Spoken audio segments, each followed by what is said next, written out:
Hey guys, welcome to TechTeam channel. Hope you're doing well. In this video I'm going to be showing you what to do when your WhatsApp verification code is not receiving problem. So all you have to go WhatsApp again, agree, continue. If you just tap your number here, click next, click on yes, but you are not having this problem, you're not receiving this code in your mobile or the specific number. Then what to do is go WhatsApp, tap and hold for 1 second, and you'll find here app info. Now just scroll down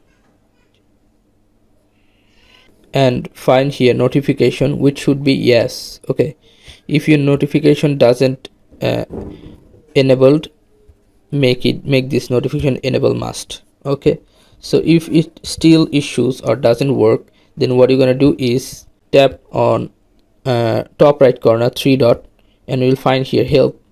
Click on help, and you have to report a problem on this, like this. Scroll down and you'll find here send my question at very bottom. Send my question to WhatsApp support, the last option. Click on this link, and you have to just describe what your problem is.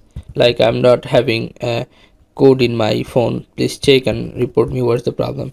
Then you can screenshot what's your problem here, and they will get you the solution in your email. Okay guys, so this is how you can do this. So guys, if you find this video helpful, then please give a thumbs up and don't forget to subscribe the channel. Thank you so much for watching the video.